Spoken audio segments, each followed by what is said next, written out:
Hello. There are lots of different ways of addressing God, of thinking of Him, terms that we can use. But there's one which we use quite frequently now, which doesn't appear very often in the first part of the Bible, the first books of the Bible, the first 39 books that we call the Old Testament. It's the bit of the Bible that we share with the Jewish tradition. And that term is Father. It does appear, but only about 15 times. In Isaiah's prophetic work, he says, "You are our Father, for you are our Father, although Abraham does not know us and Israel does not acknowledge us.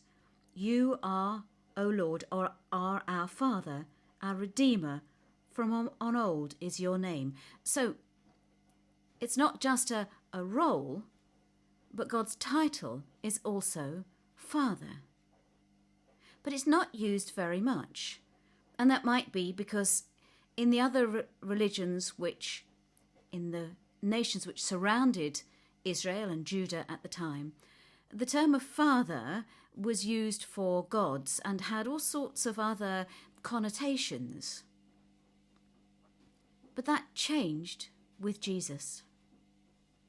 Because when Jesus taught his disciples and his followers and us how to pray, he said we were to address God as our Father who is in heaven. Our Father, not the Father of Jesus alone, but our Father. Now, the reason, of course, that I'm saying this now is that because in this country we are around about the time that we celebrate or remember Father's Day. There's no religious reason for this. It's probably something constructed by those who make cards or make gifts, and it's promoted and exacerbated, I suppose, by those who still profit. Why don't you take your father out for the day? Why don't you buy him a trip on a whatever? Because it makes money for people. However, it is a good opportunity to stop and wonder about our relationship with God. Now, Father is one of those words which has all sorts of connotations.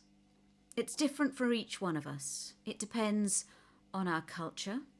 It depends on our upbringing, our experience, what we know of what fatherhood should be. We may consider a father someone distant, someone authoritarian, someone who's angry, and if we were to look in the Bible, we would certainly find that God is sometimes angry and distant. We might think of a father as someone loving and caring and supportive and accepting. And if we were to look in the Bible, we would certainly find that God is also that. My father is no longer alive. And whether you have a father who is alive, or you are a father yourself, this Father's Day, and around this time of year, why don't you spend some time thinking, what does it mean to me that God is my Father? And untangling some of that emotional energy around the word. Why do I think that fathers are whatever? Is it something that I've read? Is it something to do with my experience? And if you think of fathers as distant or absent, of always judgmental, of always being always angry, spend some time wondering, why is that? And is God different? And if you think of fathers as always loving and always supportive, try to think of examples when God has always been there for you.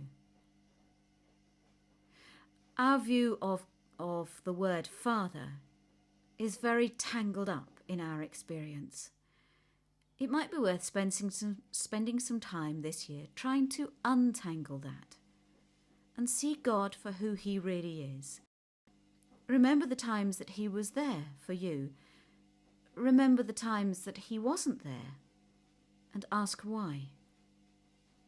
And this Father's Day, as well as celebrating with families or on your own, whatever your tradition is on Father's Day, remember that God is our Father and his Son, Jesus, told us so.